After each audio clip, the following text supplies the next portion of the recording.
Shalom, shalom. First and Shalom. foremost, we want to give all praises and glory unto Yahweh Hashem, Ba'Shem Yahushai, Yahushai Ba'Shem Ba'Shem HaKadosh. HaKadosh.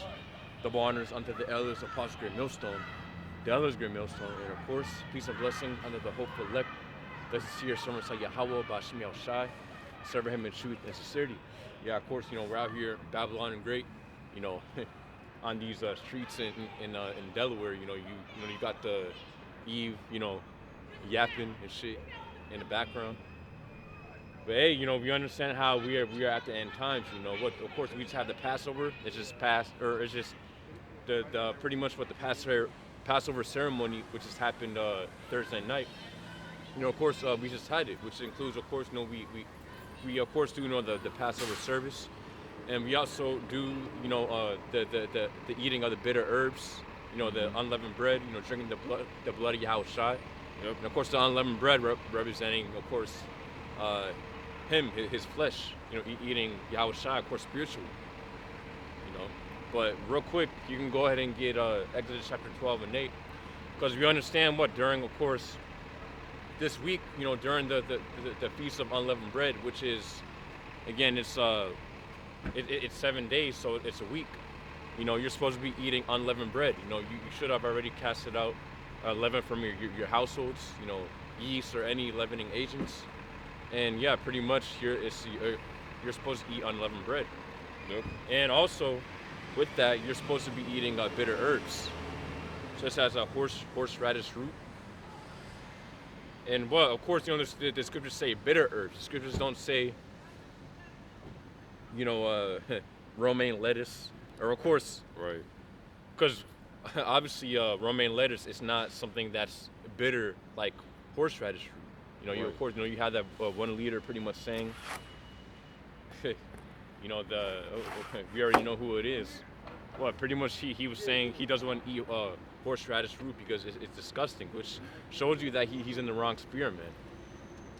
Ultimately, what the spirit, or what ultimately the real servant, the true servants of Yahweh Ba'Shem Yahushua, they're gonna have the spirit upon them to do what the scriptures say. No matter how bitter it is, no Yep. matter how hard it is. What the scripture, what serving Yahweh Ba'Shem Yahushua is hard, man. And well, you can go ahead and read it real quick. This is the book of Exodus 12 and 8. And they shall eat the flesh in that night, roasted with fire and unleavened bread, and with bitter herbs shall they eat it. They shall eat it. Yeah, again, so when you go into Exodus chapter 12, it goes into how we're supposed to keep the Passover. Obviously, we can't keep it 100%. We keep it to the best of our ability. We rehearse the righteous acts. Yep.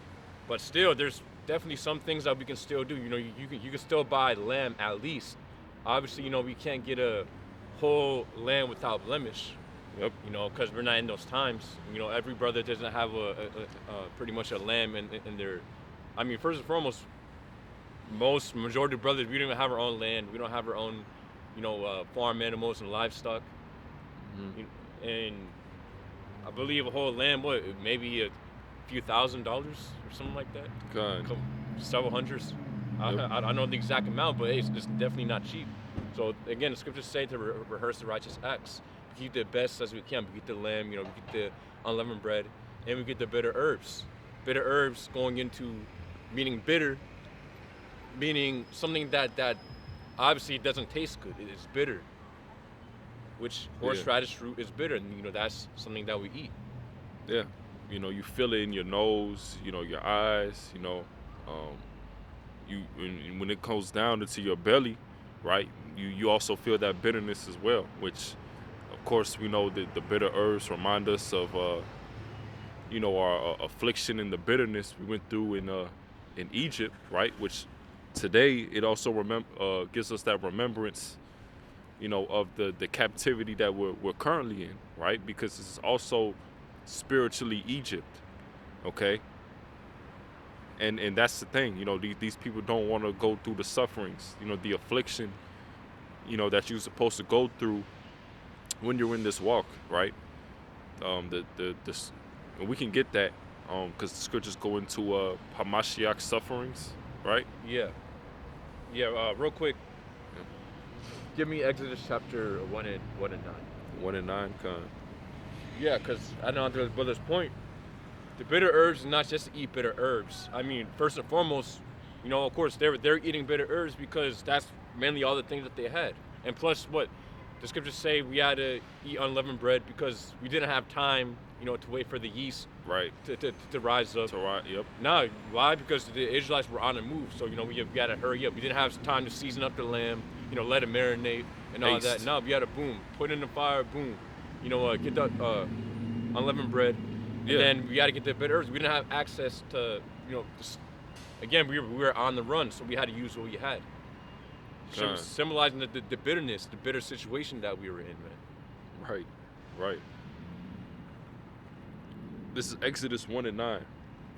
And he said unto his people, behold, the people of the children of Israel are more and mightier than we. Come on, let's deal wisely with them, lest they multiply, and it come to pass that when there falleth out any war, they join also unto our enemies and fight against us, and so get them up out of the land.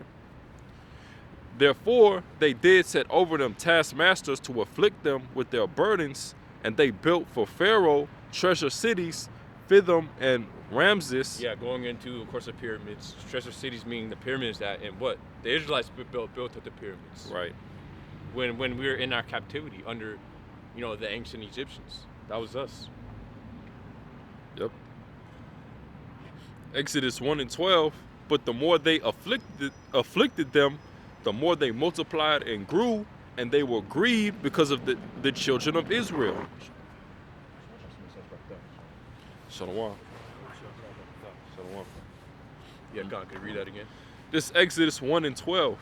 But the more they afflicted them, the more they multiplied and grew, and they were grieved because of the children of Israel.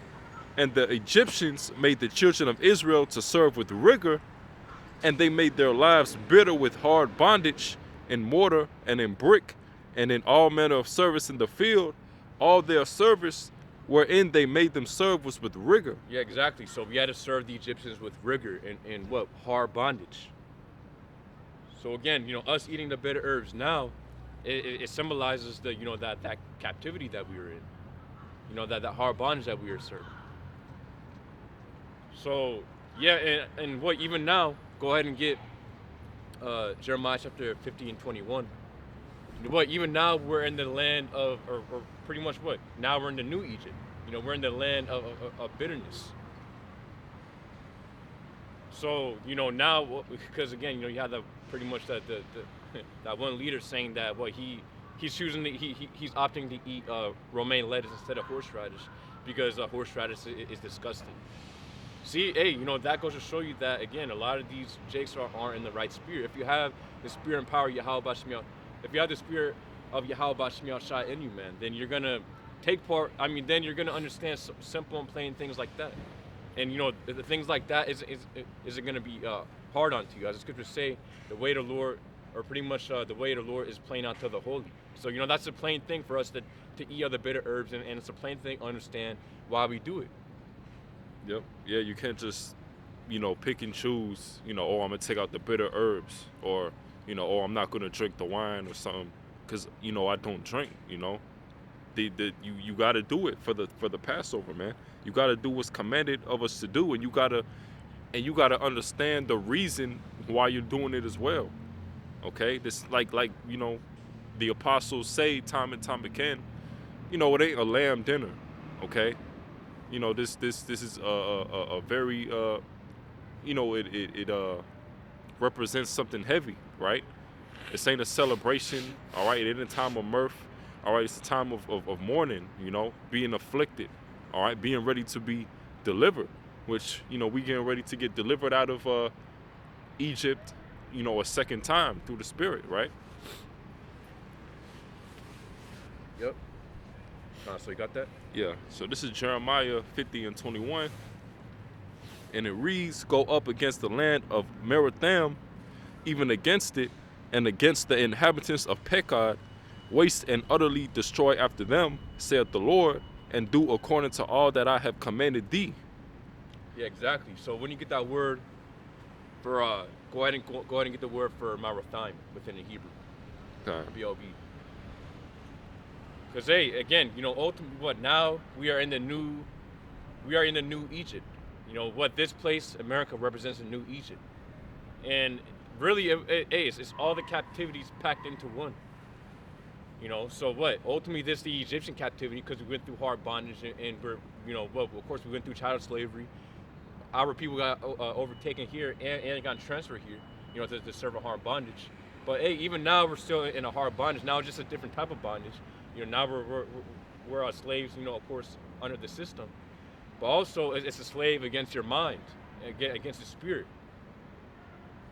You know, pretty much Esau using his deception to keep you in mental slavery. Gonzo, you got that? God. Yeah, so the Hebrew word for Maratham or Marathaim, right? It says Marathayum, right? And it says it means double rebellion, another name for Babylon. All right. It also says bitterness in the Strong's definitions. Yes, all right. It's double bitterness in the strong definition. Yep. Because hey, this place is double the bitterness compared to Egypt, man. Right. Okay. Starting all the way back from 1492, 1619, up until now, this place is double the bitterness. Yep. You know, all the things that Esau has done to our people, hey, you know, without a doubt, that's 100% true. So, yeah, so what? Ultimately, we're still eating the bitter herbs because, again, it symbolizes the hard bondage and captivity that we are in, man. Right. Right. So, if you can read that again. This is Jeremiah 50:21. Go up against the land of Meratham, and even against it, and against the inhabitants of Pekod, waste and utterly destroy after them, saith the Lord, and do according to all that I have commanded thee. Yeah, so just like ancient Egypt, Yahweh Shem Yahshua is coming back to destroy what the modern day Egypt, which is America. So the same thing is going to happen over again. When you get that word for Pekod within the Hebrew, it's a Hebrew word pakwad, which means visitation. So what Yahweh Shem Yahshua is coming back to visit the land of bitterness, which when you, of course, you know, America, when you get the etymology for it, it goes back onto the explorer, Amerigo Vespucci. You know, which what? Amerigo goes back onto the Italian amaro, or in the Spanish amargo, which means bitter or sour. And hey, you know, what's funny is that, you know, you can try looking that up, the etymology of Amerigo, and you won't find it. Because why? Because of course, you know, Esau's trying to hide it. But ultimately, Amerigo goes back onto the Italian amaro, which means bitter. Or you could say Spanish amargo, which is bitter. So hey, that's a nomen omen, showing you again we're in that place, man. Egypt all over again. Real quick, we can get real quick Revelation chapter 11 and 8. Then yeah, we can go through this period. This is Revelation 11 and 8.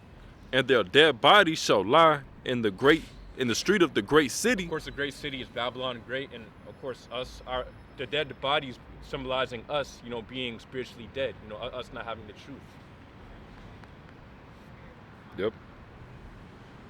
Revelation 11 and 8. And their dead bodies shall lie in the street of the great city, which spiritually is called Sodom and Egypt, where also our Lord was crucified. Spiritually called Sodom, Egypt, and it said where also our Lord was crucified, because of course the image of Yahushua was exiled here, and that, of course, you know, the image of Jesus Christ, which goes back onto Serapis Christus, you know, that's a false name and false idol. Of course, ultimately, that this is mainly the place where Esau pushed that image, you know, plantation Christianity, and pushed out upon our people, and X'd out the image of the Lord, which again, you know, the image, not just the appearance of the Lord, but, you know, what he actually represented. You know, of course, Yahushua, he had a skin as a brass burn in a furnace, but also he had hair. It's like he had a woolly white hair. And ultimately Yahushua, he was an austere man. He was a man about his father's business.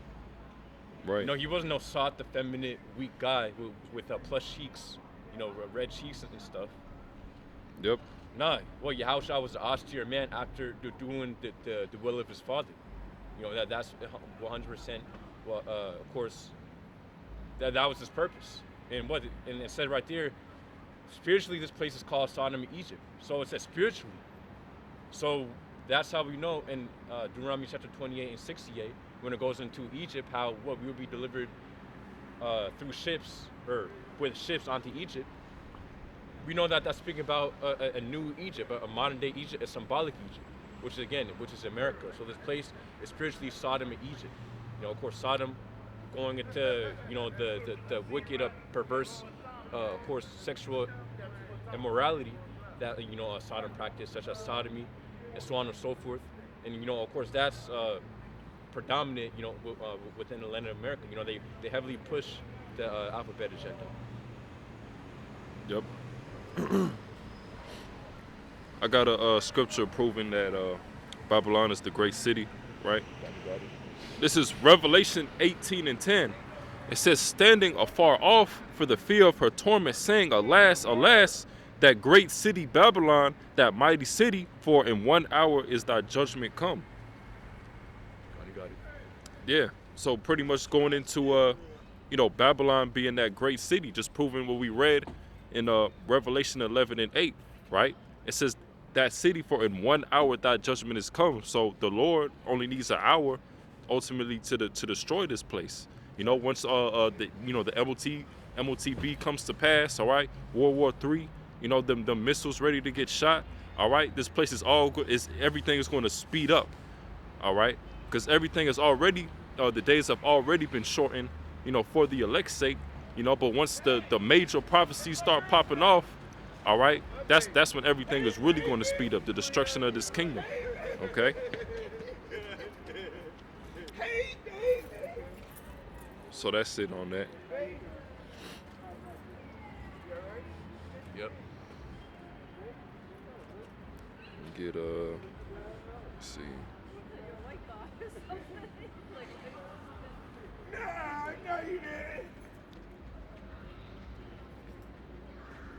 This is Jeremiah 51 and 1. It says, thus saith the Lord, behold, I will raise up against Babylon and against them that dwell in the midst of them that rise up against me a destroying wind, and will send unto Babylon fanners, and shall fan her, and shall empty her land. Yeah, destroying wind. Mm-hmm. Of course, you can look at pretty much any of these movies or so on and so forth. Just even of course, the bombing that happened in Hiroshima and Nagasaki. That destroying wind is, that nuclear fire goes, going through the land, man. They show that in movies, how that looks like. Yeah, the radiation. The radiation. Yeah, the fallout. Yep. You can see it also in that movie Terminator with Sarah Connor. She had the vision, right? And it was just pretty much the fire coming, right? And that also represents the destruction of America. How it's going to take place. All right, you're going to have the missiles hit, right? It's going to be a destruction, right? The earth is going to shake. Islands is going to move. You're going to have the radiation, all right, the mushroom cloud, all right? And this place will be on fire for a very long time, man, okay? So it's going to be a great destruction, all right? And this land, it's not going to be inhabited, all right? We're not going to dwell in this land, all right? It's going to be a land for, desert creatures and things of that nature, okay?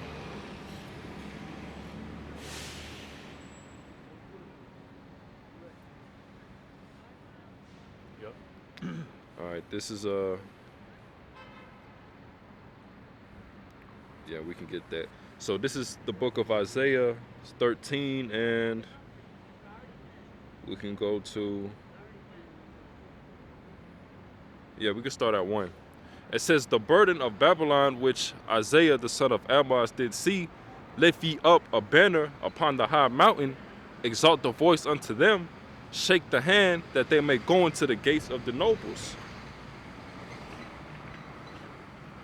Yeah, Khan. So that banner, of course, are these scriptures. So we're of course lifting up the banner, which is of course these scriptures. And of course, we're breaking that down. We're prophesying. Yep.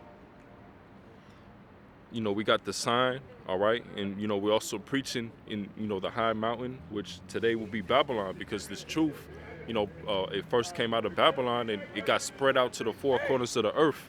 Getting the Israelite foreigners, and the speckled birds, all right, and other Israelites that live in different countries and different nations. Okay. Another part of the banner is also, the sign, right? The 12 tribe sign, when they come, people look at the sign, ask questions, right? And, we give them the breakdowns, through the Spirit, all right? Verse 3, I have commended my sanctified ones. I have also called my mighty ones for mine anger, even them that rejoice in my highness. The noise of a multitude in the mountains, like as of a great people, a tumultuous noise of the kingdoms of nations gathered together. The Lord of hosts mustereth the hosts of the battle. Yeah. So just imagine a multitude of missiles being shot. Just flying. Breaking, of course, the sound barrier. Obviously, that's gonna be like a great multitude. Yeah, it's gonna be like that's gonna be super loud, man. Everybody's gonna hear the missiles flying.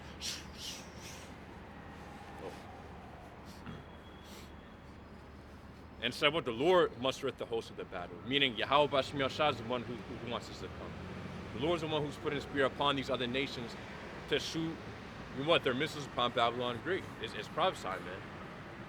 Yeah. I mean, it's all throughout the scriptures. Yeah, and these different nations, they have like thousands of these ICBMs, man. They got thousands of them. So imagine, how much damage, each individual one could do, and then you multiply that by the thousands of missiles that they have. Yeah, of course. Also, each missile has a warheads within it. Right. God. Yep. So, pretty much when the missile comes down, not just like the missile just goes. Now, the warhead spread out. The pretty much the top, or the cap, or I forgot how you call it, but warhead. Yeah, pretty much the warhead. It separates, and then boom, it spreads out, and then that's where things blow up. Explode the air. Oh yeah, come. Yep. Isaiah 13:5. They come from a far country, from the end of heaven, even the Lord and the weapons of his indignation to destroy the whole land. Yeah. So this how we know that.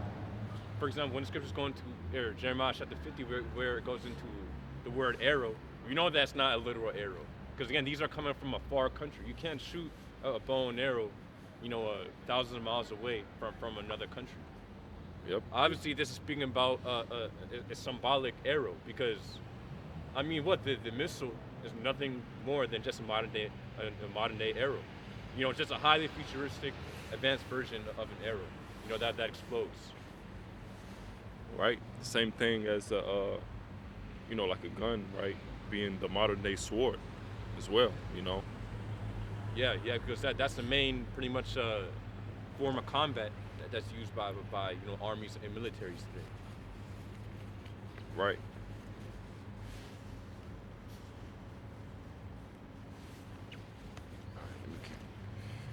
So this is Isaiah 13:6.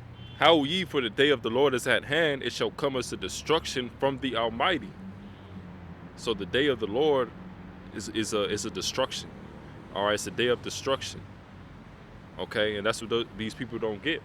All right, the Lord is a man of war. All right, it's going to have to be affliction, suffering, tribulation, before we get to the kingdom. All right, it's going to be a war. Okay. And then this place will have to be destroyed. All right? And even before that, it's going to be a lot of death, destruction, famine. All right? And that's all part of the judgment of Yahweh Ba'Shem Yahushai. Okay? And if you're not a part of the Lord's elect, all right? You're not you're not justified, all right? You're not sincere, you're not serious, okay? You going through the motions, all right? You scoffing, tarrying, all right? The Lord ain't dealing with that, all right? The Lord is dealing with a straight spirit, austere, stoic spirit, all right?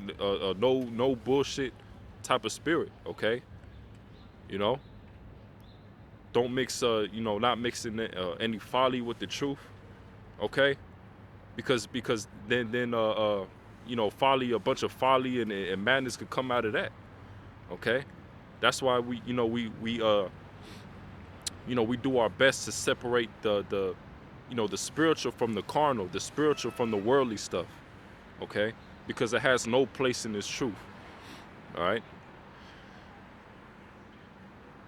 So this is Isaiah 13:7. Therefore shall all hands be faint, every man's heart shall melt, and they shall be afraid. Pangs and sorrows shall take hold of them, and they shall be in pain as a woman that travaileth. They shall be amazed at one another. Their faces shall be as flames. Yeah, as soon as that emergency alert system goes off, this is not a warning. This is not a test. Imagine that. Hey, can you read that again? What does it say? Yeah, Isaiah 13:8. And they shall be afraid, pangs and sorrows shall take a hold of them. They shall be in pain as a woman that travaileth. They shall be amazed at one another. Their faces shall be as flames. There you have it. Because imagine that. Once you see the missiles coming, man, there's no running. There's no type of. There's no way you can go. All you can do is just sit there, and pretty much watch the missiles come, and that's it. Yep. So imagine the type of fear that's gonna cause for everybody, man. Unless, ultimately, of course, everybody's gonna be afraid, but the elect are gonna know that, of course, Yahushua is gonna come to deliver them from that. Well, of course, even the elect's gonna be afraid, but they're gonna have they're gonna be afraid with confidence. Yep. This Isaiah 13:9. Behold, the day of the Lord cometh, cruel both with wrath and fierce anger, to lay the land desolate, and he shall destroy the sinners out of it. For the stars of heaven and the constellations thereof shall not give their light.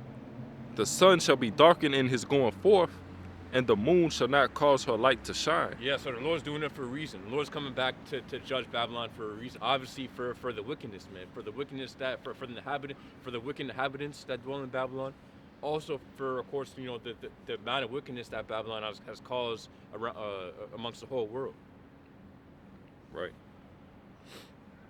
Verse 11, and I will punish the world for their evil and the wicked for their iniquity, and I will cause the arrogancy of the proud to cease, and I will lay low the haughtiness of the terrible.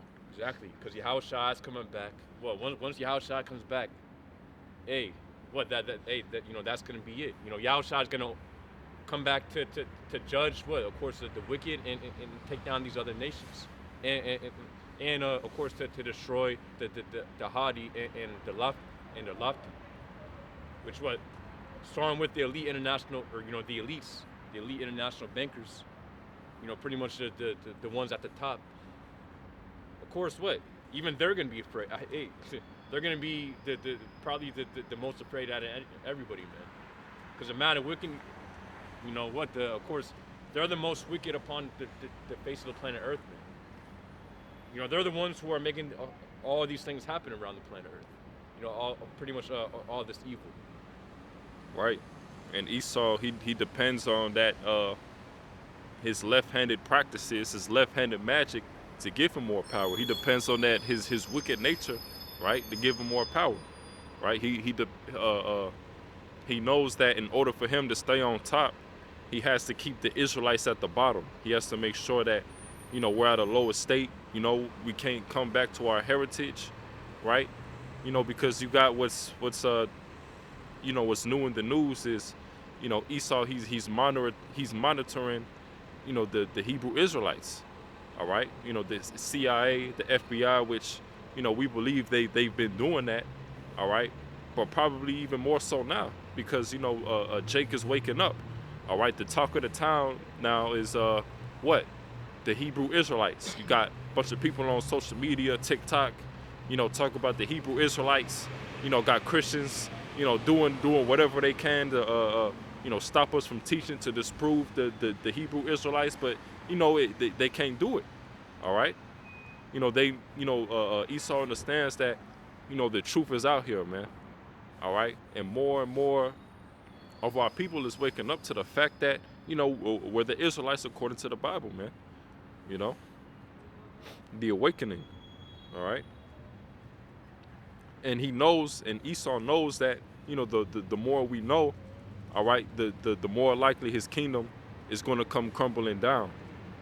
Okay, that's why he has us be a monitor. That's why he has certain things set up and put in place, all right, to discredit us, to demonize us, to put us in a bad light, all right, because he knows his power behind this, right? So this is the book of. You got something?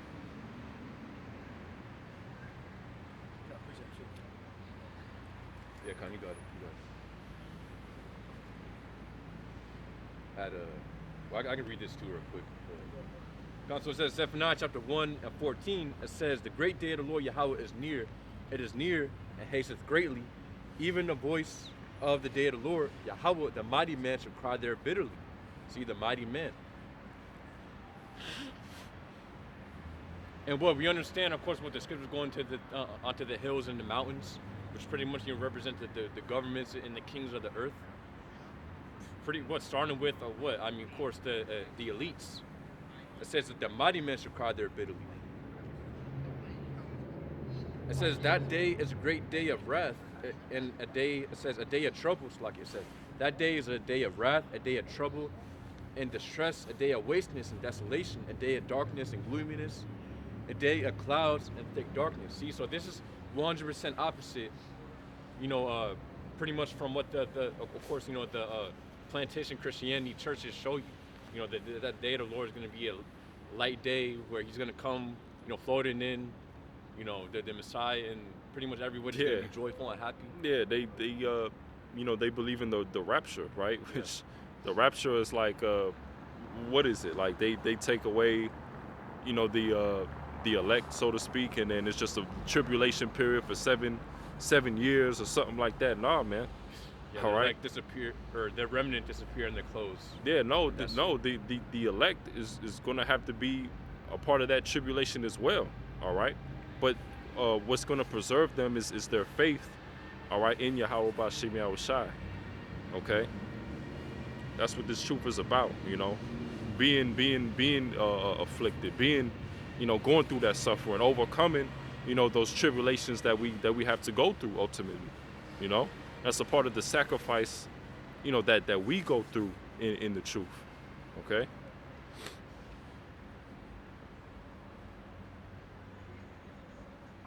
Yep.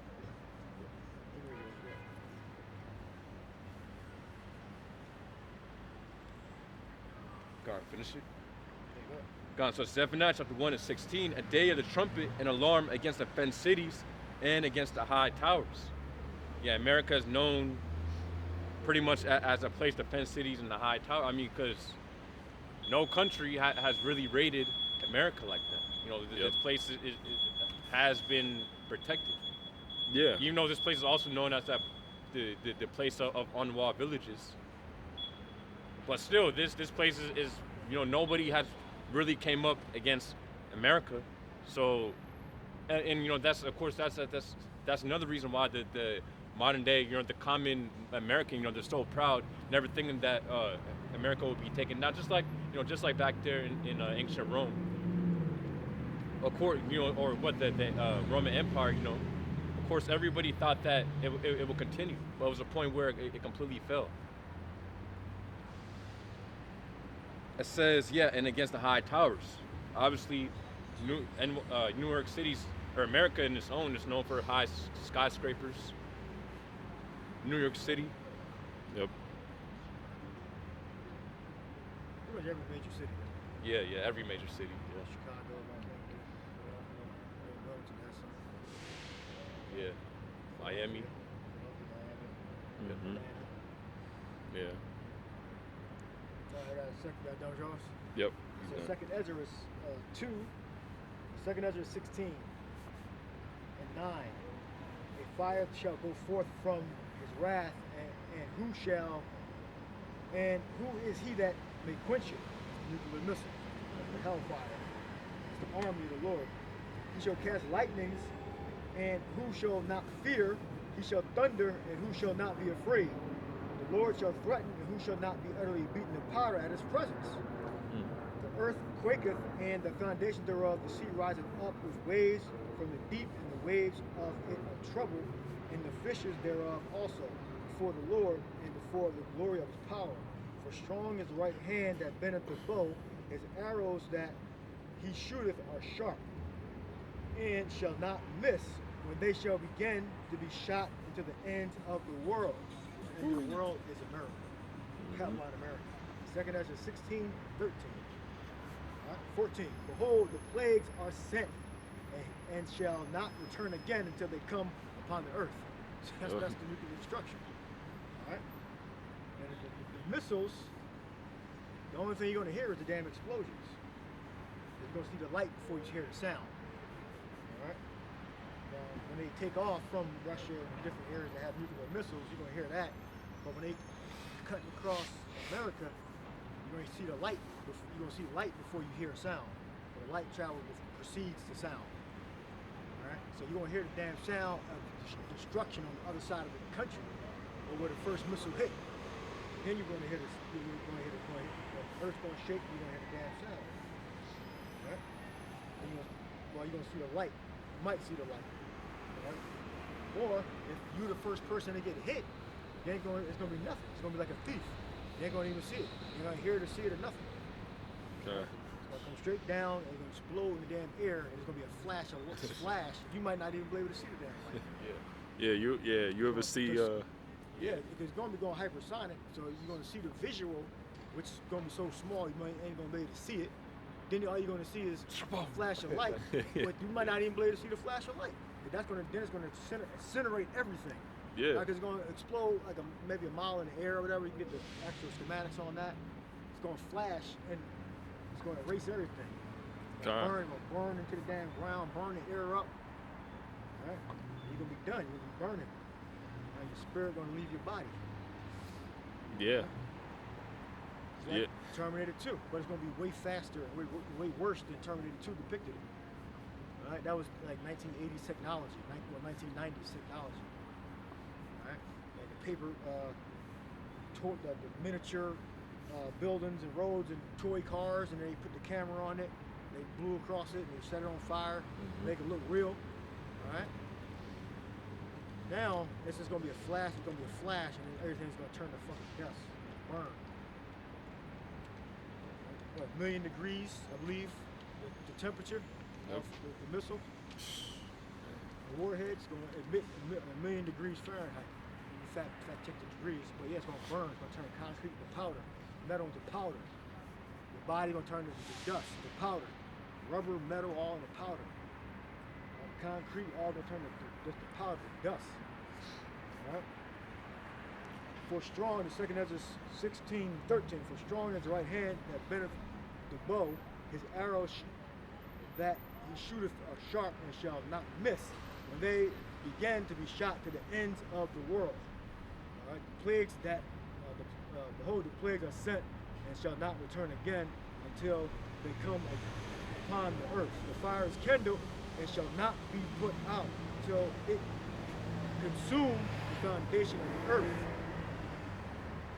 Right? The whole chapter is good. You get the point.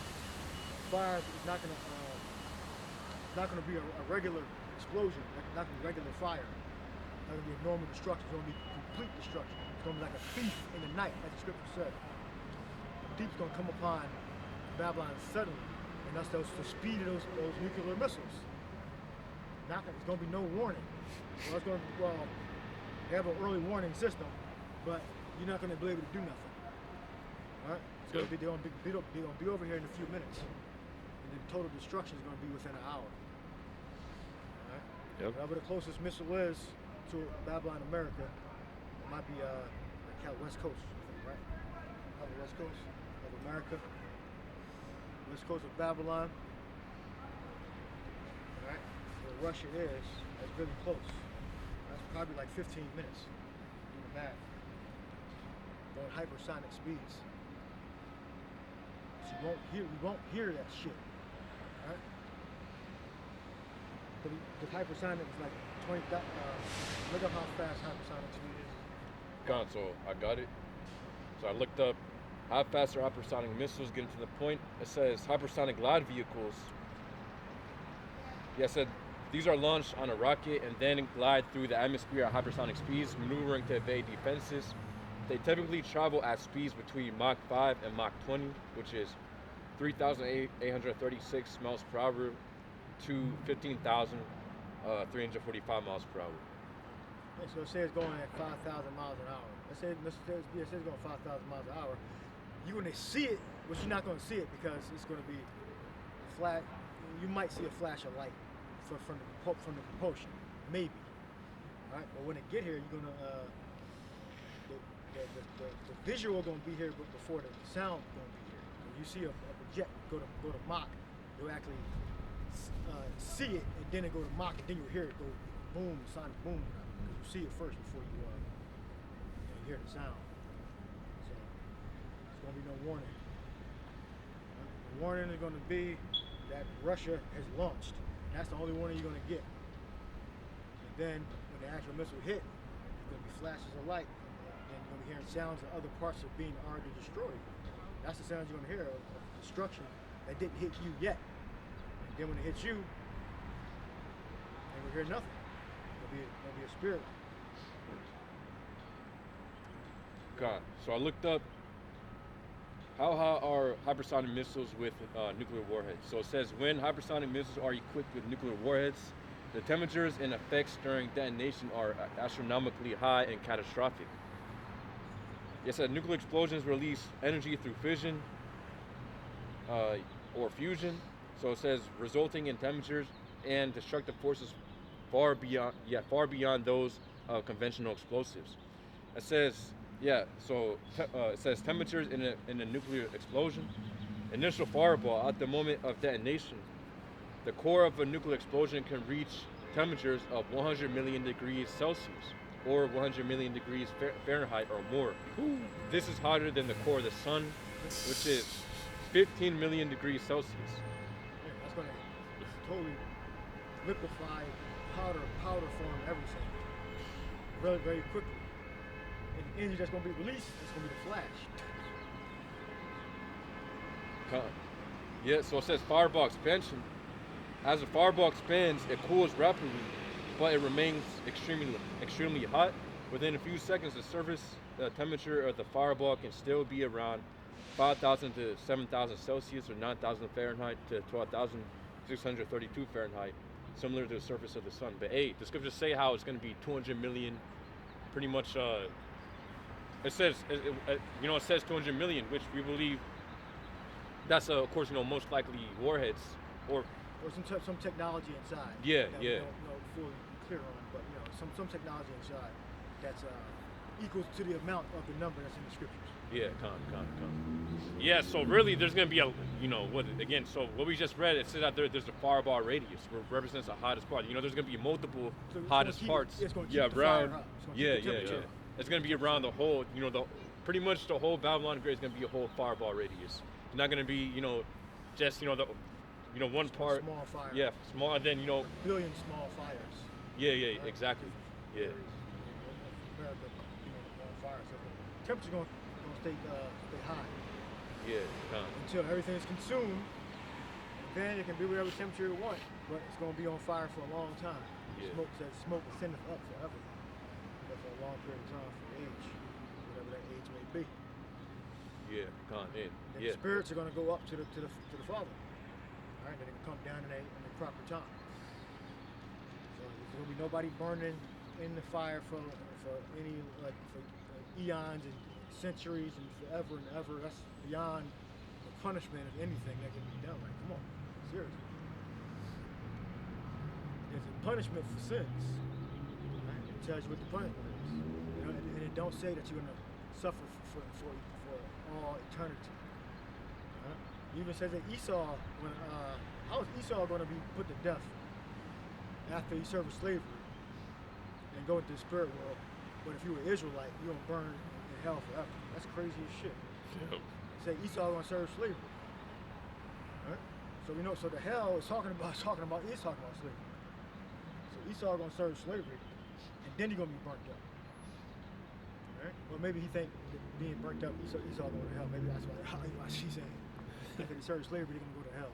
Maybe he's saying that. You gotta speculate because they never clear it, and they never bring the scriptures together and then break them down, each one line by line on their hell doctrine, the IUIC.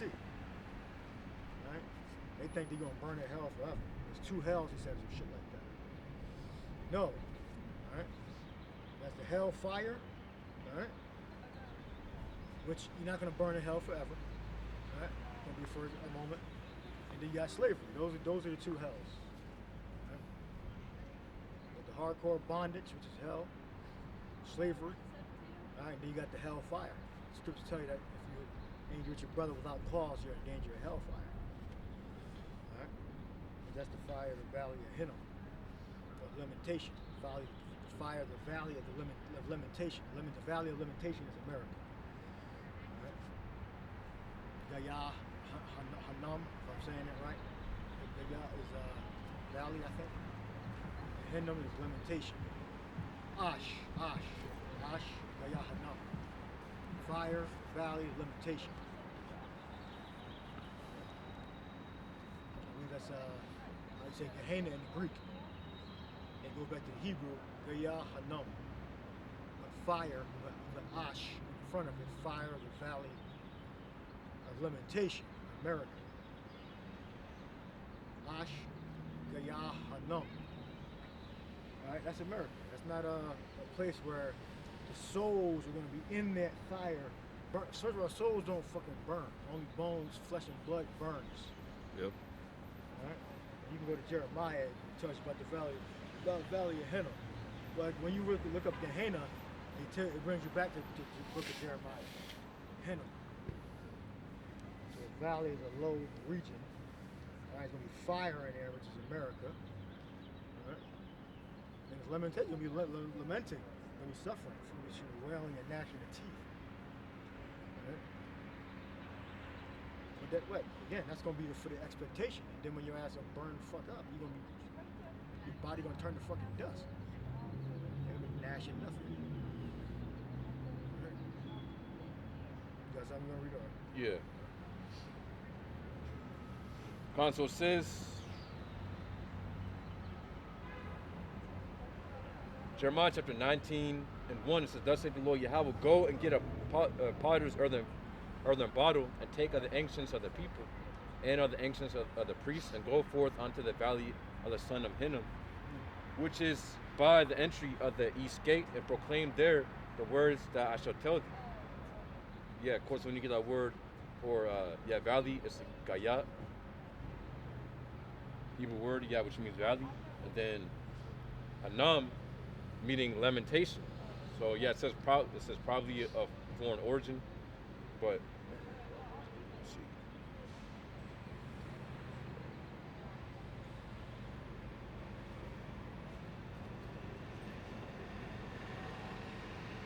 Yeah. It says, and always.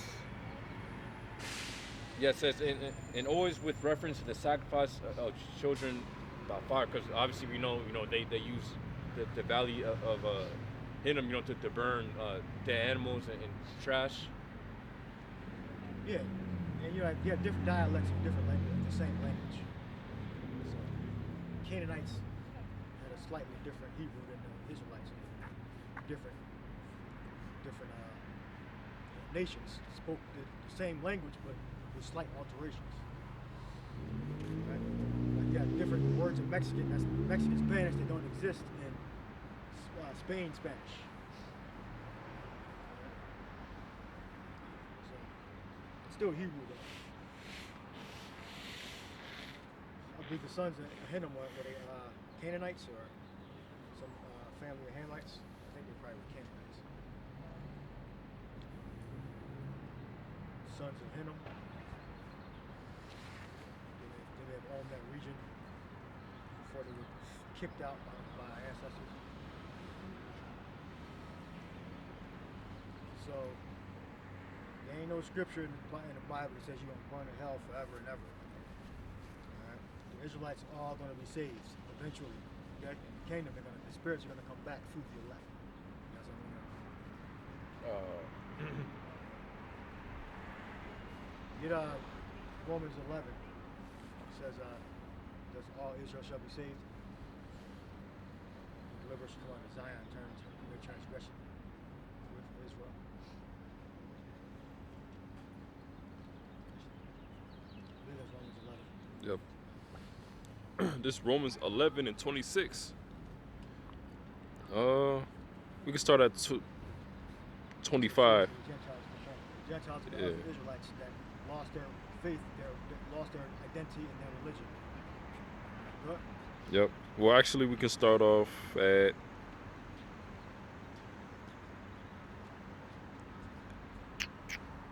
16. Romans 11 and 16. For if the first fruit be holy, the lump is also holy. And if the root be holy, so are the branches. And if some of the branches be broken off, and thou, being a wild olive tree, wert grafted in among them, and with them partakest of the root and fatness of the olive tree. Wild olive, the Israelite Gentiles, the Hellenized Israelites that were not a part of the main fold, they were grafted back in. Northern Canaan would be an example of that. They were already left the Assyrian captivity hundreds of years ago. So even though they didn't witness at first hand, the life and resurrection, the life, death, and resurrection of the Messiah, Yahushua, they were grafted back in. Just like the Southern Kingdom were grafted in because they didn't. The animal sacrifice was rejected. Cast off, so they had to be grafted back in. Because later down the line, what? Southern Kingdom was totally destroyed and destroyed, broken up in pieces, and excommunicated out of the land of Israel. So we all had to be grafted back in. Right? But for the Northern Kingdom, or I say for the Southern Kingdom that were Hellenized, right? Southern Kingdom that were Hellenized by the Macedonian Edomite Greeks, right? They stole. They may have made up the Macedonian thing. You can give them that. But they definitely stole the Greek thing. Like the Edomites were never Greeks. They stole that. They adopted that later, right? They revered their Greek culture, right? And took it, adapted to their own. Because Esau don't have his own culture. He has to adapt and steal other people's culture. Yeah. Right? The Macedonians and the Greeks didn't even trust the Macedonians, even when they conquered. Right? The Macedonians had to place, people in different positions in different parts of Greece to keep order. But they were military. The Greek city-states were militarily defeated. So, the only thing you had was farmers, bankers, statesmen. So Macedonians defeated their army. Executed some of them, adopted some of them, and pretty much dismantled the Greek forces. So the Macedonian, the Edomites came over, they took over, they set up shop. Just the same thing they did in America. All right, that's all you got. The same thing the Macedonians did with Greece, they did with America. All right, the natives here, Gad, Reuben, Issachar, all right, militarily defeated them, all right, and spread and set up centuries of guards throughout the region. Right? Yeah, I got something. So it says the name Hinnom likely refers to a person or clan from the pre-Israelite period. In Canaan, it says, in ancient Near Eastern cultures, geographic locations were often named after individuals or families who owned or inhabited the land. It says the phrase Ban Hanam, or Yeah, Ban Hanam, it says, or son of Hinnom, suggests a connection to a person named Hinnom, but there's no explicit biblical or historical record of who this individual was. So I guess it's kind of something. That got lost in history. Yeah. But Jeremiah knew. Right? Yeah. Well, yeah, Yahweh he knew. knew. Yeah. You're gonna get all the information back. Yeah. Okay. You got something? Oh, there's still more to read. Yeah. So this is Romans 11 and 18. It says, "Boast not against the branches, but if thou boast, thou bearest not the root, but the root thee." Yeah, originally those branches that were broken off were Southern Kingdom Hellenized Israelites.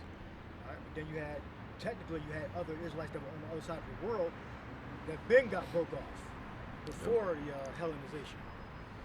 All right, during the Assyrian captivity. All right, there are different theories about the different ways they took. You know, I was arguing with ChatGPT about the different ways and all that. The Northern Kingdom took,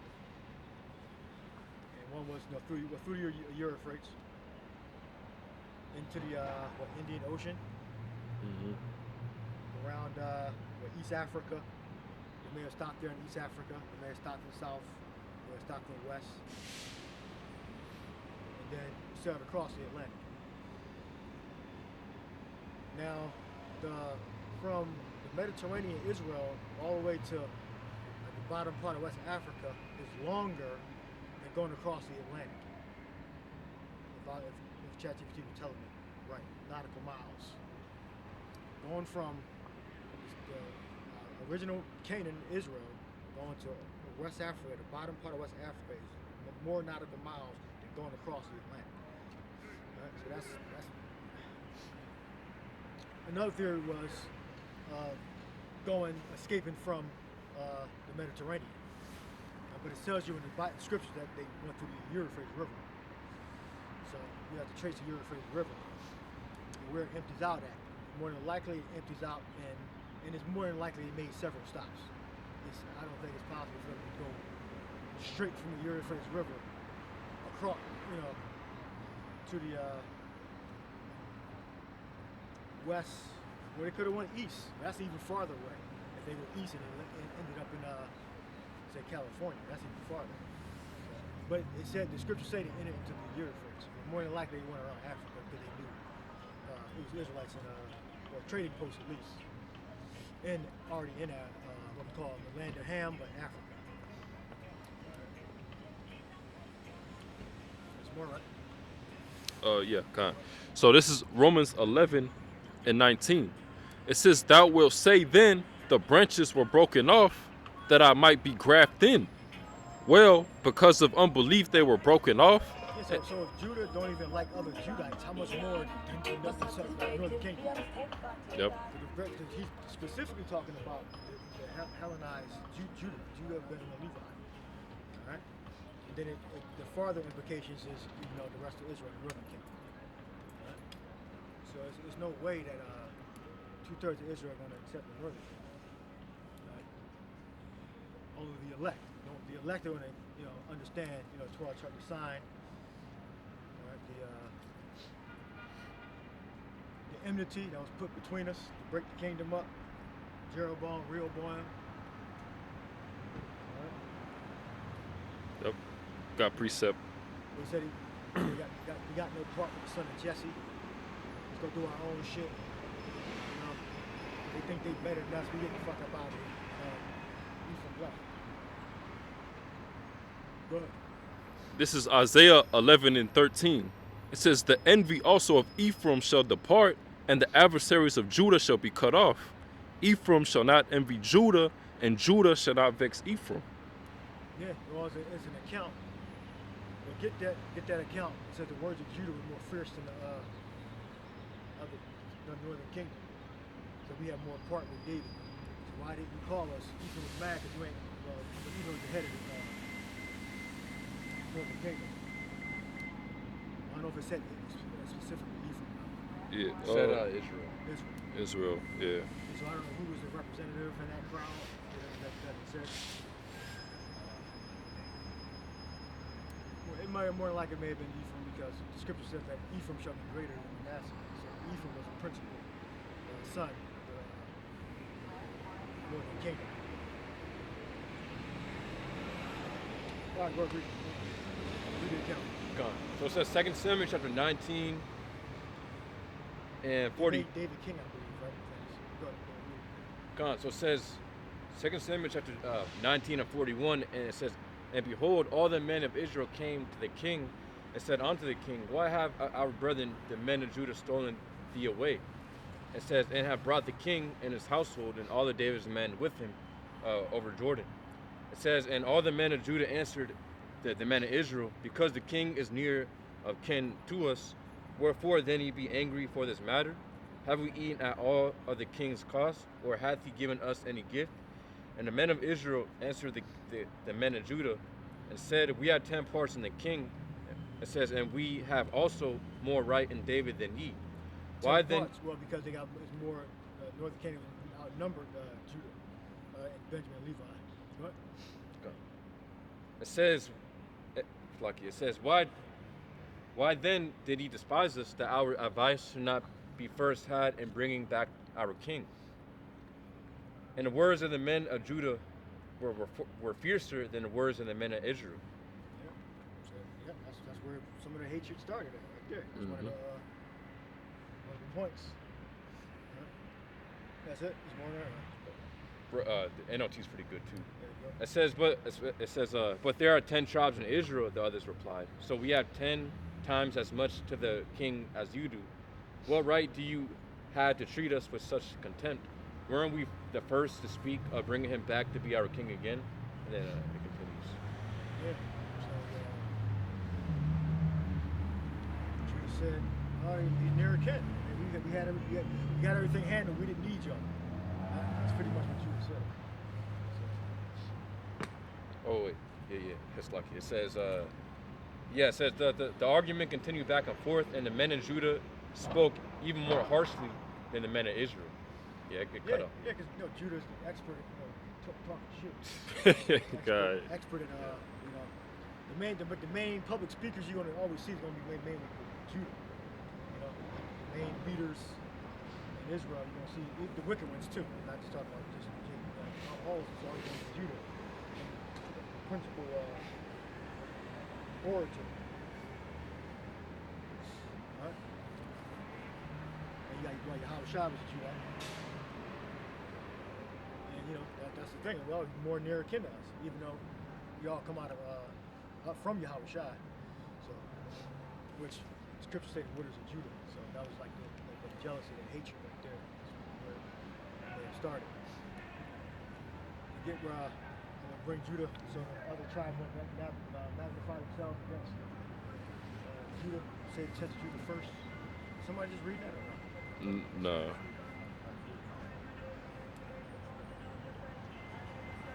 Yeah, so it's 10 tribes. It's more numerous than Judah. Judah was never really about numbers. Judah was more so about strength and wisdom.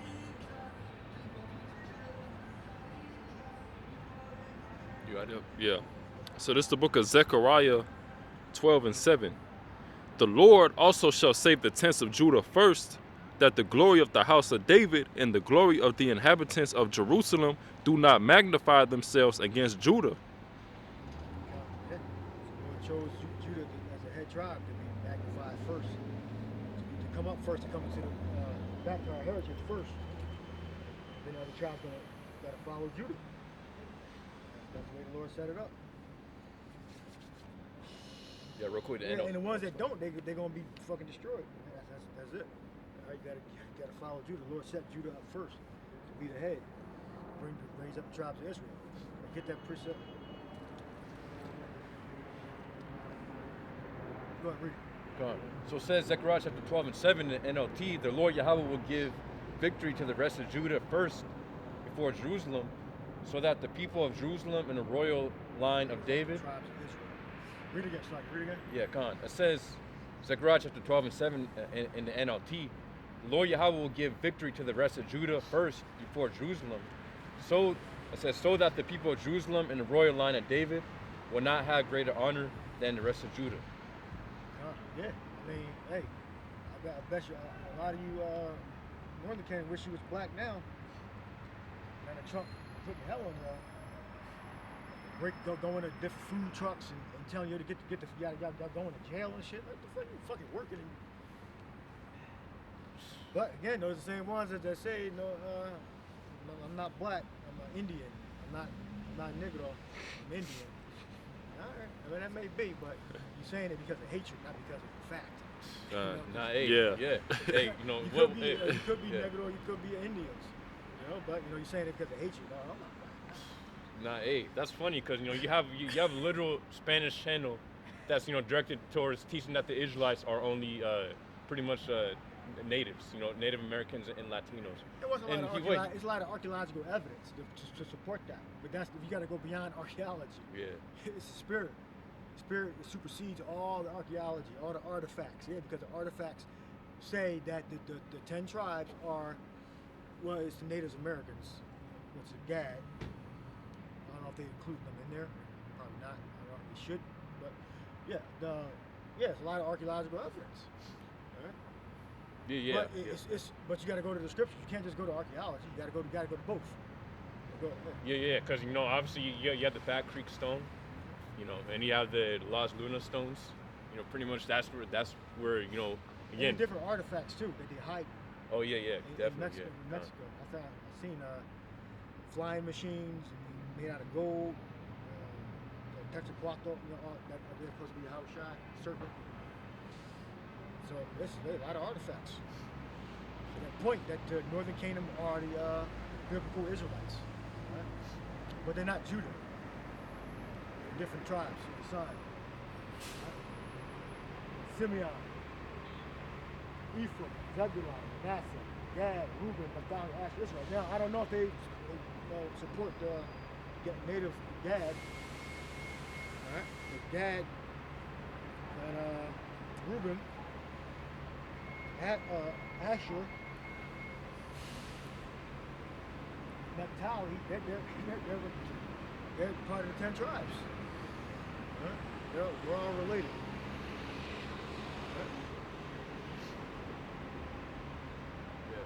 Just say our work at work, which when a man tell you, you should not believe. Right? That's to all the tribes together. To Ephraim to Judah, to Judah to Ephraim. Right? They don't believe, oh, you're not an Israelite. No, you're not an Israelite.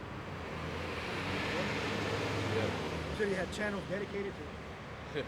Yeah, no, that's funny because again, you had this once, probably Issachar or something, but pretty much he was going into how only, the Los Indios, mm-hmm. Pretty much again, the natives of this land of America are only Israelites, and the so-called blacks aren't Israelites. That's what he's going into, and pretty much that's funny because he pretty much this guy likes to bring out the scripture, I believe. What is it in Song of Solomon? Pretty much where it goes into white and ruby, White and ruddy. Yeah. But it goes in Spanish. I believe it's written rubio, which means blonde, like blonde. So pretty much he tries to bring that out. It's not talking about skin color. Yeah. That's what he's trying to say. My Nazarites were all ruddy. So if ruddy means so-called white man, then that means all Israelites are so-called white people. So obviously it's not talking about rubies and being ruddy. It's not talking about being a so-called white man or being a very fair skin. Yeah. He said that the Nazarites were ruddy. So that means all the prophets were all pale face. Were very, very light, which is insane. All right. Israelites are brown and dark brown. Various shades of different brown. All right. Yeah. So we know ruddy don't mean light skin or pale face. Ruddy don't mean that. White and It means beautiful. That's really what it goes down to. It means beautiful brown color. Yeah, pretty much. When David was fighting Goliath, he didn't want to fight him because he looked like a so-called white man. He fighting him because he was a youthful, colored person, brown person. He was youthful, beautiful young man.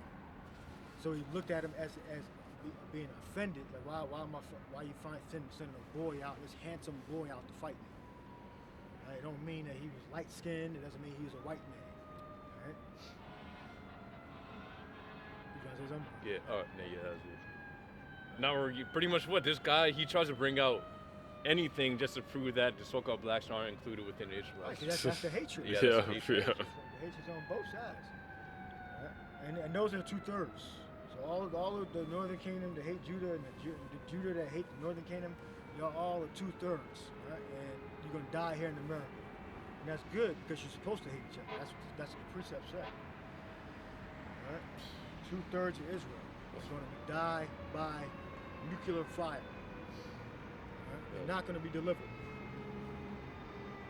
Actually, that's funny. NLT for Song of Solomon, chapter 5 and 10. It says, yeah, Song of Solomon, chapter 5 and 10, NLT. It says, a young woman, my lover is dark and dazzling, better than 10,000 others. So the other versions, say white and ruddy. Yeah, that's But, hey. taken away from the scriptures, adding to the scriptures. Yeah. So they're gonna be whoever put those translations in there are gonna be burnt to hell, gonna be destroyed. Right? When you look up the word ruddy, it means colorful. Right? It can have red in it. It can have multiple colors in it. Right? But when Esau break what the word ruddy down, it means so-called white man. It just means red. No, it means beautiful. All ruddy animals are beautiful. Ruddy ducks, ruddy birds are beautiful. They have red colors in there. They have all different colors. It's not just one color. Right? And then the word ruddy is not really even a really English word. That's a really fit word for that should even be there. Right? But like it says in the King James Version, that a better translation should be made after this. If you read the epilogue or the preface or something like that, it tells you that a better translation should be adopted in the future. If I'm not mistaken, it even says that in there. And we know it's a translation anyway, even if it don't say that. I believe it does. All right? A better translation. Not every word from the Hebrew is going to translate into an English word perfectly. All right?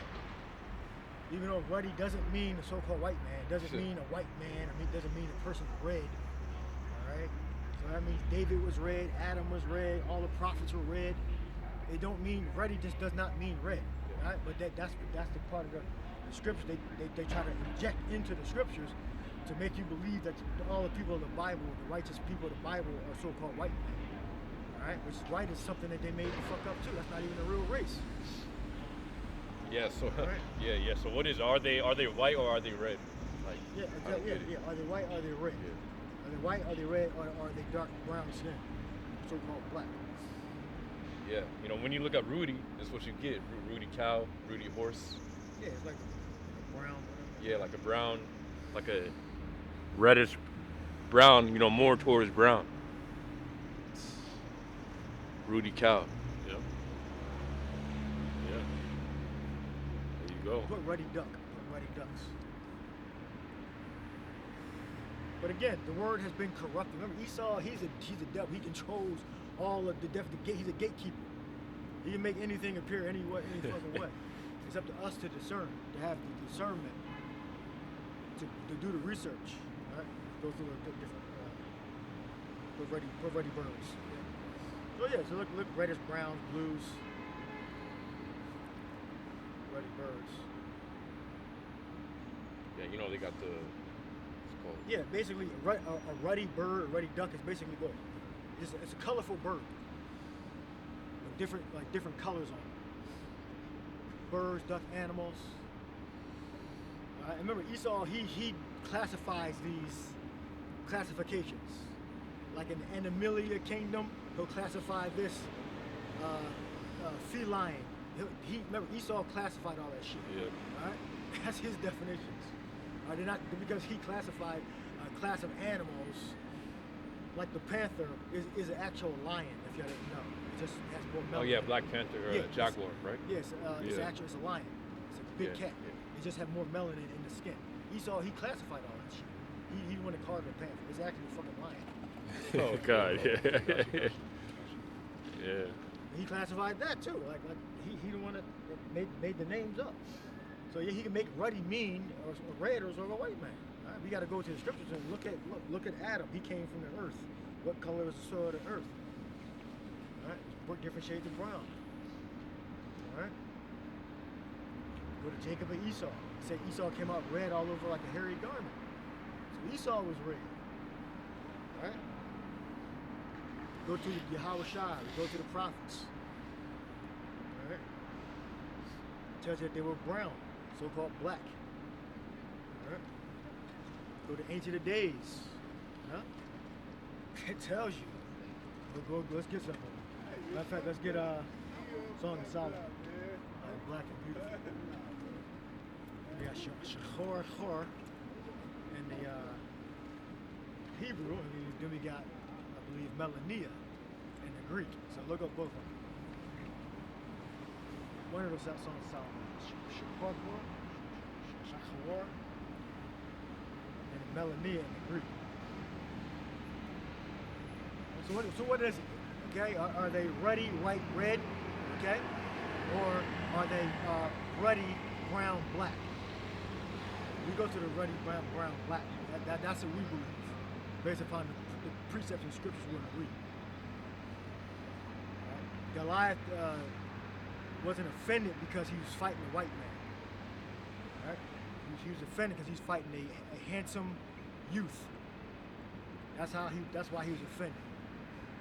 Ruddy ducks, ruddy birds are very beautiful, colored animals, so-called exotic. Right? They're not just one color. They have like multiple colors on it to make them look beautiful. I used to see these animals. And then that's the perception of people that don't live among some regions anyway. Remember, Esau's definitions. If I live around these birds, we're not calling them fucking ruddy ducks. We're calling them the name that we named them. Esau named them fucking ruddy ducks, ruddy birds. You know? If you live amongst the region, you're not calling it that. That's Esau's definitions. All right? And he's doing that to engineer your mind into thinking a certain way. God, so it says, Song of Solomon chapter 1:5, it says, I am black, but come you, O ye daughters of Jerusalem, as a tents of Kedar, as a current of Solomon. So read the whole word, not the root. God, so the whole word is, it says Shachawar. Shachawar. It's lucky, it's Shachawara. Shachawara. Shachawara. It ends with a ha. Yeah, hot there. Shachawara Anya. So I'm black. Okay. And beautiful, right? Wa and beautiful. Yeah. God, it says wa, not a wa. Right. I am black and beautiful. That's how it should be written in English. Again, that's why there should be a new, not a new, but maybe a different translation. It's better English. Yeah, but again, remember they spoke English different in 1611. In 1500s, they spoke English differently. And how when you say but, oh you mean except? That's what they say thinking me, except. When you say but, you know. But English is different back then, 600 years ago. All right?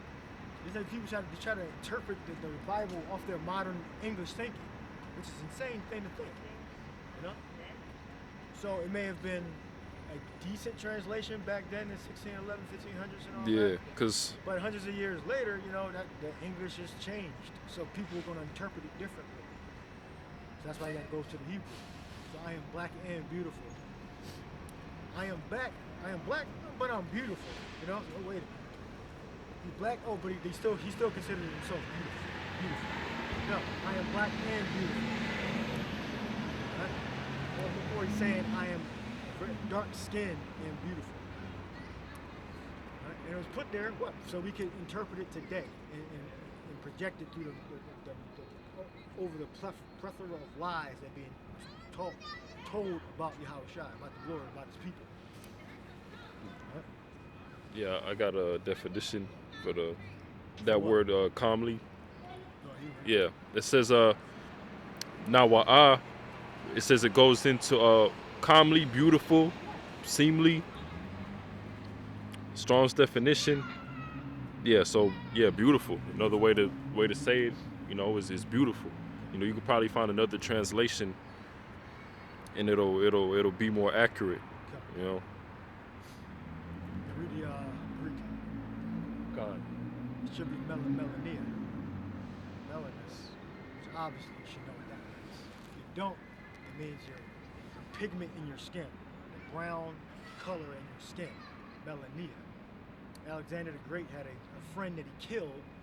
It's called Cletus Melas. Yep. Look at it in the whole. Oh, like the black horse. The Mesoteric text. Oh. Not the Greek. Yeah, Septuagint. right here. Ooh. Melanina.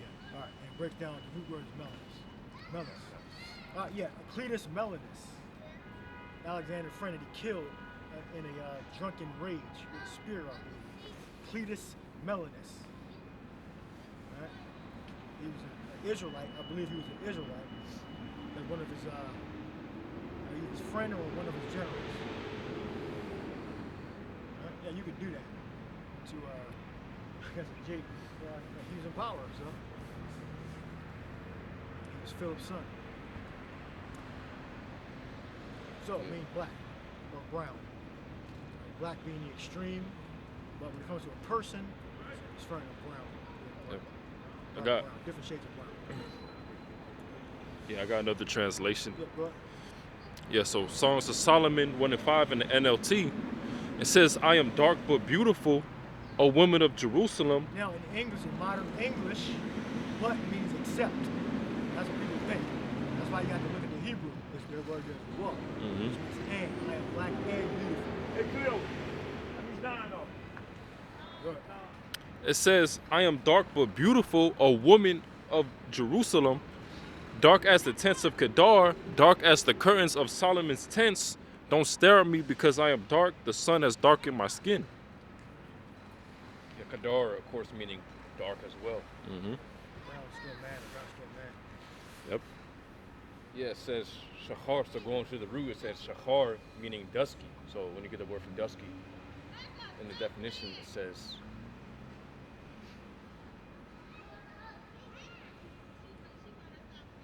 Yeah, it says darkish in color.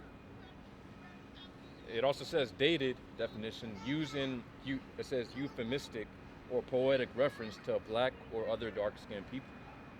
So, Yeah, when so-called white people get like sunburned or whatever, they turn red. Right? They turn red and they get sick. And they start to burn. They don't turn black or brown. So read the. You got something else to read? Yeah, go on. Yeah, so going back real quick to Songs of Solomon or Songs of Songs, it says 5 and 10. It says, my beloved is white and ruddy. Yeah, in the KJV, it says, my beloved is bright and ruddy. The chiefest among 10,000. Now, when you get that word for white within the Hebrew, it's the Hebrew word tazach. It says, yeah, BLB's definition, it says dazzling, i.e. sunny, bright. But when you get the root word, it says tazachah, which means gone. So it says, yeah. So There's no such thing as a white person. Yeah. So-called white man. That word was made up in 1681 to in hopes to thwart interracial marriage. There was no such classification of a white person back then. You can't use its modern interpretations of ancient words. All right. It's an ancient word. There's no such thing as a white man in the ancient world. Gone. So the definition, it says to be sunny, shone on by the sun. It also says to be scorched, dazzling. Dazzling, yeah. Scorched, shone on by the sun. Now read it in the KJV. Read the whole thing. Gone. So it says, Song of Solomon, chapter 5 and 10 in the KJV, my beloved is white and ruddy, the chiefest among 10,000. Yeah, meaning beautiful, clean, beautiful. Right? It's like the scriptures say about the garments of the Israelites in the book of Revelation. The garments are white, keepeth his garments, not having filthy garments, having white garments. All right? It's not talking about someone's skin color. Someone's skin color, if someone's skin color is white, they're fucking dead. They're not alive. God. Or you talk about the so-called white man, all right, which is pale flesh and lacks melanin, He has a little bit of melanin, but he lacks melanin. All right. Gone. So dazzling definition says extremely bright, especially so as to blind the eyes temporarily. It also says extremely impressive, beautiful, or skillful. Yeah. So that's what the Tazacha is going into. But yeah, that's Yeah, it. so beautiful. All right. So we're going to the ancient. Did you ask you for? Oh, which? Get ancient of days, Daniel 10. God. I didn't ask you for. Get David's account. Delaware. David and Delaware. Yep. So this is the book of Daniel 7 and 9. It says, I beheld till the thrones were cast down, and the Ancient of Days did sit, whose garment was white as snow, and the hair of his head like the pure wool. His throne was like the fiery flame, and his wheels as the burning fire. So yeah, get Daniel 10, 5 to 6. So you have woolly hair. Mm-hmm. All right? You have woolly hair. Ancient of Days is the Most High, Yahweh. Read it. Yep, Daniel 10 and 5. Then I lifted up mine eyes and looked, and behold, a certain man clothed in linen, whose loins were girded with the fine gold of Uphaz. His body was like the beryl, and his face as the appearance of lightning, and his eyes as lamps of fire, and his arms and his feet like in color to polished brass, and the voice of his words like the voice of a multitude. Right. Brass, the same brass that was in Revelation 1st chapter. It's a combination of two words, frankincense, myrrh, and brass. Kalkolobano, I believe. Goes back to the Hebrew. That's how we know that the Hebrews, the Israelites, wrote the New Testament. Kalkolobano. Right? So that's a word that Israelites used that spoke Greek. So it's not no actual Greeks that Paul was teaching. No, he's teaching Israelites that were Hellenized, Israelites that were involved in the Greek culture. Right? If you were speaking pure Greek, man, you would, it's likely that you weren't using that word. Kalkolobano, I'm saying the word right.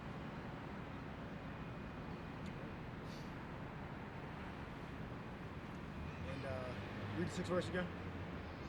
Yep, Daniel 10 and 6. His body also was like the beryl, and his face as the appearance of lightning, and his eyes as lamps of fire, and his arms and his feet like in the color to polished brass, and the voice of his words like the voice of a multitude. Polished brass. Look that up, it means brown. Right.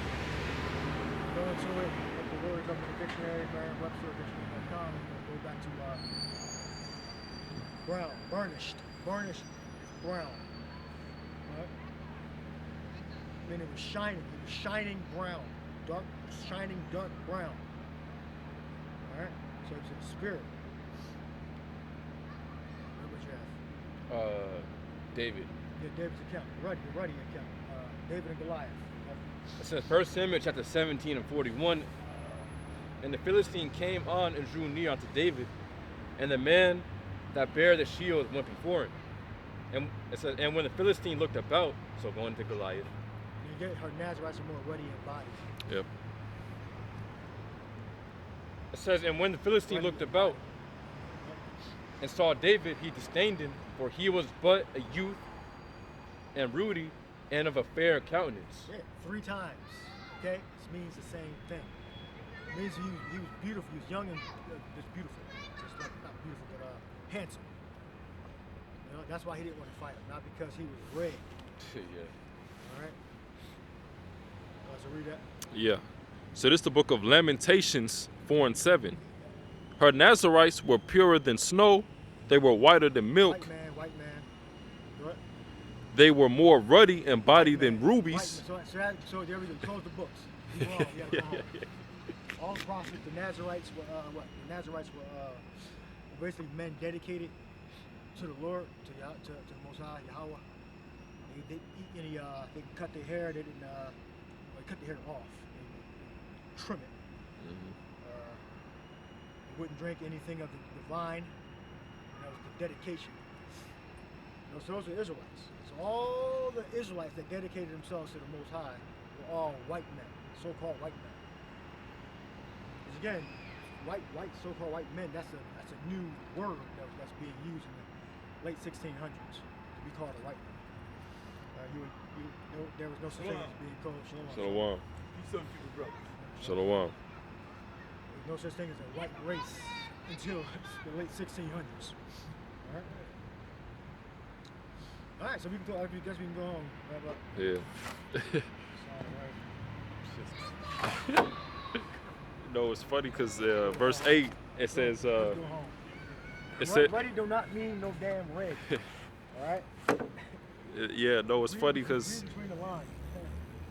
Yeah, in verse 8 it says their visage is blacker than the coal. So you got to explain that. What is it? So you got to explain what that means. That's symbolic, but the other one's literal. Yeah, yep. That's there you go. So we'll make a video on the correction. That was symbolic, but the previous one was literal. Let's see, you probably get that definition too. Yeah, hey. And you even got Jake saying that English is enough. You know, because they're so lazy to go into different languages. IUI, the purple people. IUIC. English is not enough. Easter, Ruddy, Easter, Ruddy, and Adam. The English ain't enough. Well, Easter, Ruddy,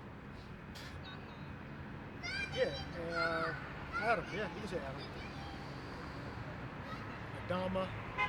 Then they try to play with the word. Oh, it means from Earth's general redness. The Earth is generally red? Really? That generally means like most of the time. Okay, every time you run into the Earth, it's going to be more than likely 7 out of 10 or 5.1 out of 10. It's going to be red Earth you're going to run into. Yeah, like some Mars. Yeah, like just red planet, like Elon Musk trying to get to. And all his damn updates on the batteries. Yep. Make the battery last longer. Increase the length of the battery with software. It gets deep. They say software can solve everything. Maybe. They can do an update and make the battery last longer. That's what they've been talking about for years. And yeah, so yeah, the word ready, it does not, it has to mean somewhere youth, beauty, beautiful. Around that, in our estimation. It doesn't mean red. Right? Because we know the people of the Lord, it tells you that the Lord was so-called black man. It tells you that the Israelite. Give me Acts 13. You got something to read? Yeah, come. So real quick in NIV, it said 1 Samuel chapter 17 and 42. He looked, so yeah, NIV it says he looked David over and saw that he was he was little more than a boy, glowing with health and handsome, and he despised him. Health and handsomeness. There you go. So the readiness means what? Beautiful, youthful looking. Okay? See, Youthful they looking. Yeah, they understand that at least. Yeah. That's what ruddy means. Beautiful, youthful looking. Handsome. Right? Like a 50-year-old man is not handsome. Yeah. Right? But a 14-year-old boy or a 14-year-old man is handsome. Yep. And it's not talking about European beauty standards either. Yeah. You know? Yeah. You know, it's you know, it's like when your grandma goes like that with your cheeks and shit. You know, like that. Yeah, like when Edomites or very fair-skinned people don't put the red makeup on. Because red is a sign of youth and beauty. Right? So ruddy is not talking about the color. Right?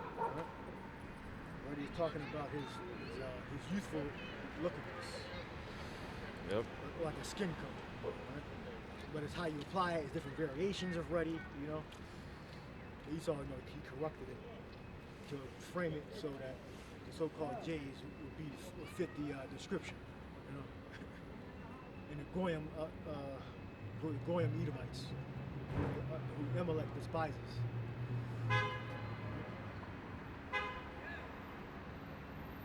All right, let's wrap up. Last scriptures, Acts 13 and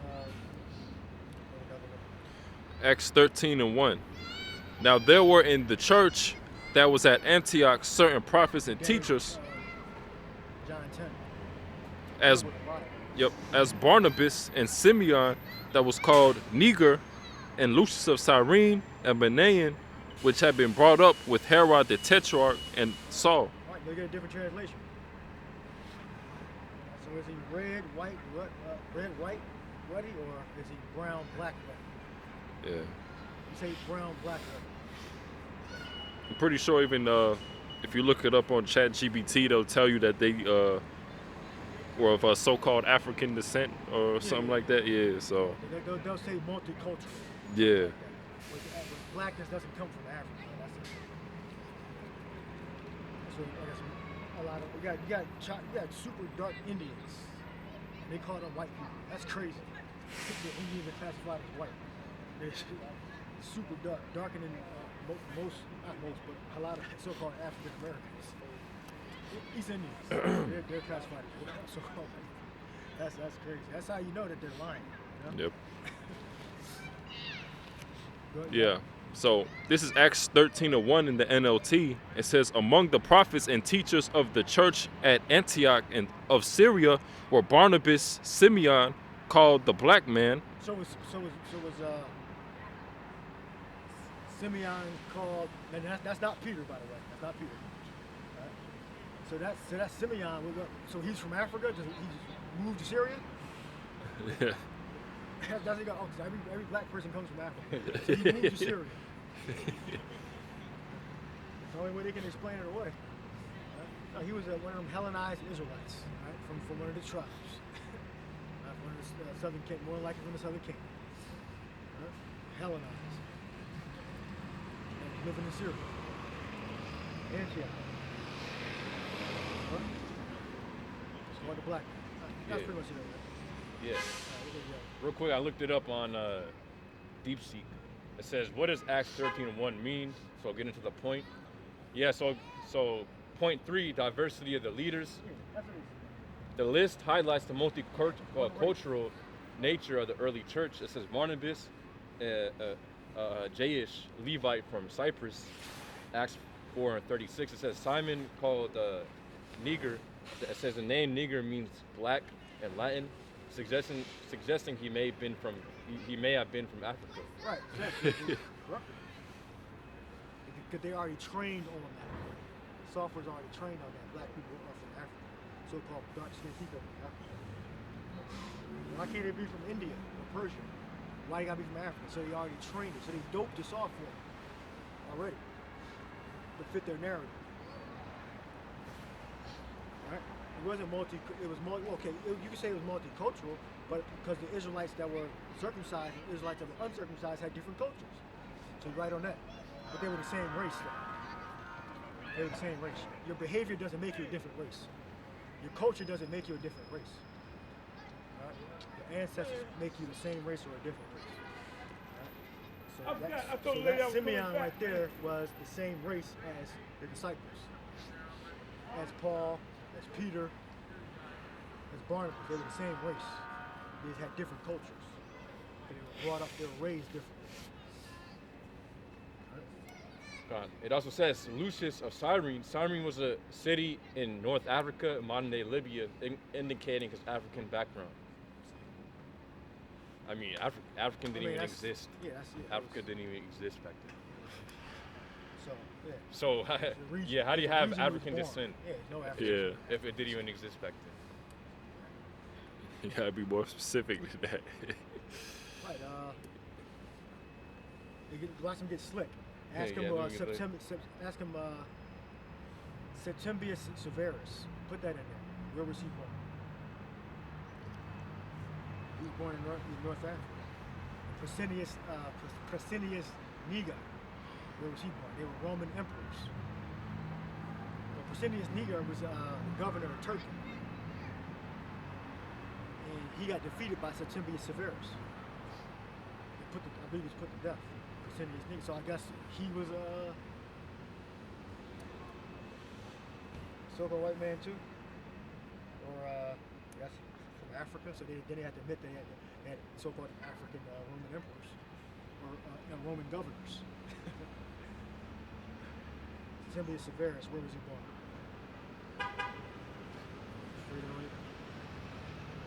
believe he's born in North Africa, in Tunisia. If I'm not mistaken. A Roman province. Okay. Then they'll get slick. Oh no, well, if he was a Roman emperor, oh, that means he's a so-called white man. Good, yeah. Yeah, Khan. So it says, yes, Septimius. Just on Wikipedia. Anyway, we're Yeah. looking at the best information, precise information. Gone. So it says Lucius Septimius Severus. It says was a Roman emperor from 193 to 211. It says he was born in Leptis Magna, present day Al-Qums, Libya. Libya, that's Africa. Yeah. It says in the Roman province of Africa. Yeah. Right. So he gets to be a white man, right? Because he's a Roman emperor. But Simeon from Syria has to be an African. I look up Fresenius Niger, governor of Turkey. He was his contender. He got defeated by Septimius Severus. Septimius Severus was the third emperor after Marcus Aurelius. Marcus Aurelius was a Stoic, his son Commodus, and then Septimius Severus usurped the throne and was recognized as emperor by the Senate.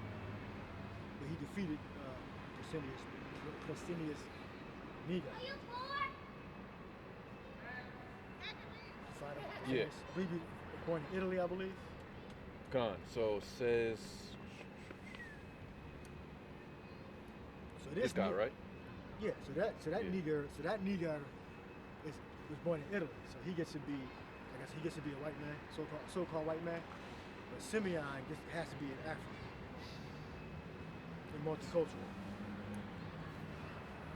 Gone. So it says Persenius Niger or Gaius Persenius Niger says was a Roman usurper from 193 to 900.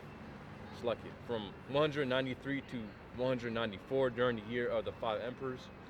He claimed the imperial throne in response to the murder of Pertinax and the elevation of Didius Julianus, but was defeated by a rival claimant, Septimius Severus, and killed while attempting to flee from Antioch. And it says born Roman Empire, which that's kind of Yeah. I believe he's born in Italy. I think they said the city, so I'm sure you can find it. But anyway, when they look at him as, when we look up Septimius Severus, he's clearly a so-called black man. Look up Fresenius Niger, I forget his bust, his Roman bust. I believe he looked like a Jake too. But they were all Israelites. Yes. They were Israelites. It says born in, yes, so Persenius Niger was born, so I had to go somewhere else. It says born in Aquium, a modest provincial town in Italy, between 135 and 140. Yeah. So these are so-called Israelites that adopted the Greco-Roman culture and that got to the Roman Empire.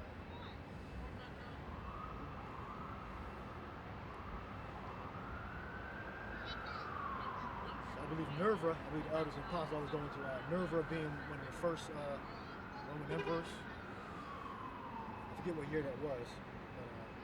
But, it was before Septimius Severus. Septimius Severus was not the first one. And Persenius Niger, when you look it up, I believe he was a governor in Turkey, modern day Turkey, that area, the province. And then when the emperor got killed, then Septimius Severus and Fresenius Niger, they both usurped the throne and they had to fight it out. Whoever won became the emperor. And Septimius Severus won. But Esau say he may have been black. No, he was so-called black. Septimius Severus and many other Roman emperors, including Marcus Aurelius, who I believe was the only Stoic emperor.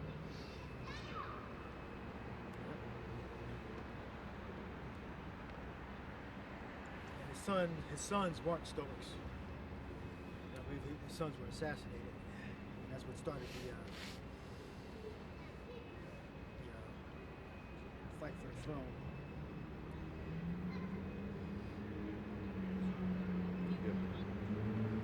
All right, well, right there. All right, a little history lessons, some precept scriptures. You got to read between the lines. I did come to bring out John 10:10. Oh yeah. The devil is a liar. He's a murderer from the beginning. You got it? Yeah, Khan. So it says, John chapter 10:10, the thief cometh not but for to steal, and to kill, and to destroy. I am come that they might have life, and that they might have it more abundantly. Well, you got to read up or down where it says that he's a father. The devil was a murderer from the beginning. I believe it's in the 10th chapter. He's a murderer from the beginning and bold not the truth. He's a liar and the father of it. It's not in John, it's somewhere else. John 10.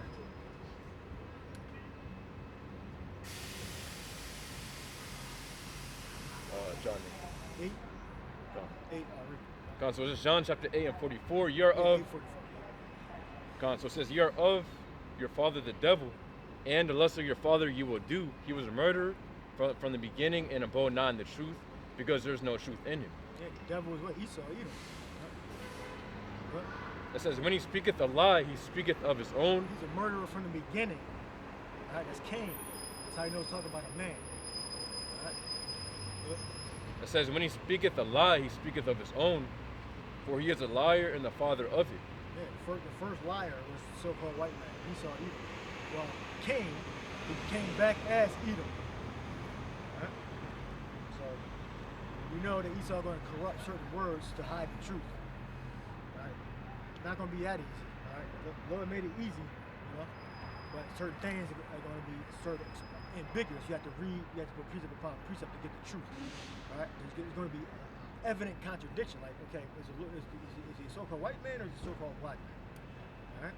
So you got to read between the lines. You got to put precept upon precept, line upon line, here a little and there a little. Isaiah 28th chapter. All right, then you'll find the truth. All right, and we can pull the archaeology out, the ancient Greek, Russian icons, made it with the scriptures, which we don't need the icon. The scriptures clearly say it.